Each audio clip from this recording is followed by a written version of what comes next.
வணக்கம். கட்டுப்பாடில்லாத கோபம் எப்படி நம்ம வாழ்க்கைய கொஞ்சம் கொஞ்சமா அழிக்கிற ஒரு கொடிய தீ அப்படிங்கறத நீங்க எப்பவாவது கவனிச்சிருக்கீங்களா? இன்னைக்கு நாம பார்க்க போற இந்த விளக்கம் சுய கட்டுப்பாடு அப்படிங்கிற மாபெரும் கோட்டையை எப்படி உருவாக்குறது என்பதை பற்றியது. உங்க வாழ்க்கைய முழுமையா உங்க கண்ட்ரோல்ல கொண்டு வரதுக்கான பயணத்தை நாம இங்கிருந்து தொடங்கலாம். சரி, இன்னைக்கு நாம 4 முக்கியமான விஷயங்களை பத்தி பேச போறோம்.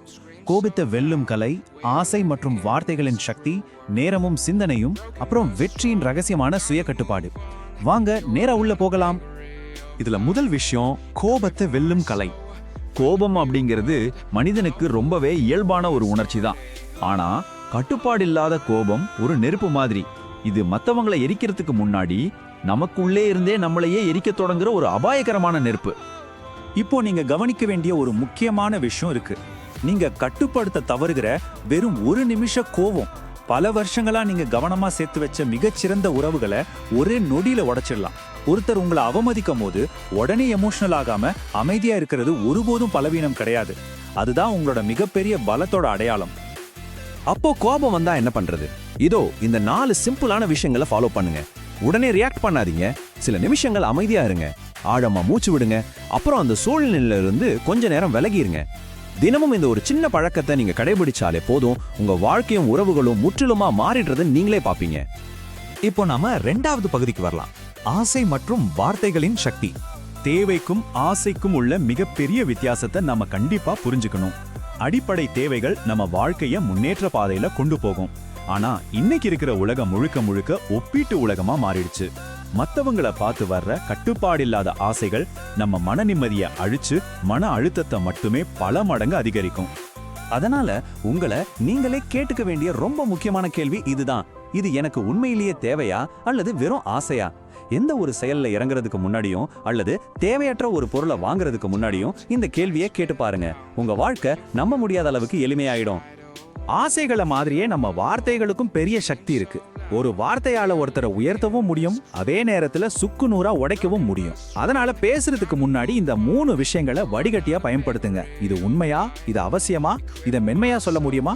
ஏன்னா கோபத்துல வீசப்படுற ஒரு ஒற்றை வார்த்தை கூட வாழ்நாள் முழுவதும் தீராத வருத்தத்தை கொடுக்கலாம். அடுத்ததா நம்ம 3வது விஷயம் நேரமும் சிந்தனையும். தள்ளி போடுற பழக்கம் உள்ளவங்க எதற்கெடுத்தாலும் நாளைக்கு ஆரம்பிக்கிறேன் அப்படின்னு சொல்லிக்கிட்டே காலத்தை வீணாக்குவாங்க. ஆனா ஜெயிக்கிறவங்க அப்படி இல்ல. அவங்க தினமும் திட்டமிட்டு செயல்படுவாங்க. தொடர்ச்சியா அவங்க வைக்கிற சின்ன சின்ன எட்டுகள் தான் அவங்கள மாபெரும் வெற்றிக்கு அழைச்சிட்டு போகுது. ஒரு நிமிஷம் யோசிச்சு பாருங்க. இந்த உலகத்துல ஜெயிச்சவங்க தோத்தவங்கன்னு எல்லாருக்கும் கிடைக்கிறது அதே 24 மணி நேரம் தான்.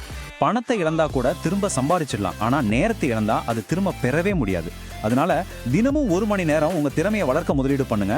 அது உங்க மொத்த வாழ்க்கையும் மாத்திர வல்லமை கொண்டது. இப்போ சிந்தனைக்கு வருவோம்.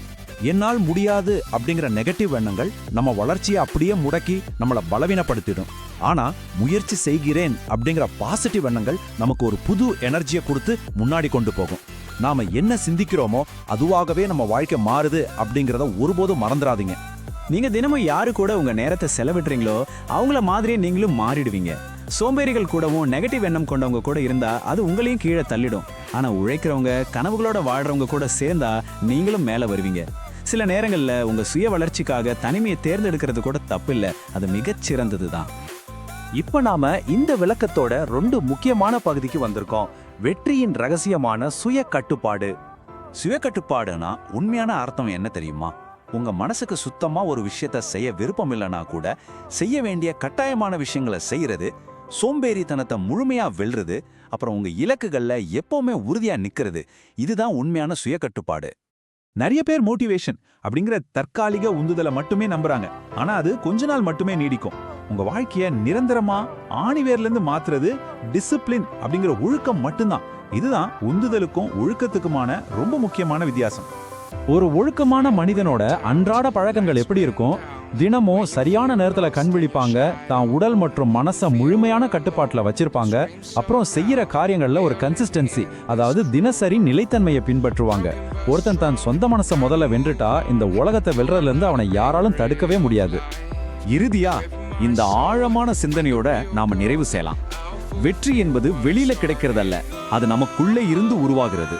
உங்ககிட்ட இருக்கிற பணம், அழகு, அதிர்ஷ்டம் எல்லாமே தற்காலிகமானதுதான். ஆனா உங்களை நீங்களே ஆளும் சுய கட்டுப்பாடு உங்களுக்கு இருந்தா எந்த ஒரு கடினமான சூழ்நிலையில நீங்க வீழ்ந்தாலும் திரும்பவும் வலிமையா எழுந்து வர முடியும்.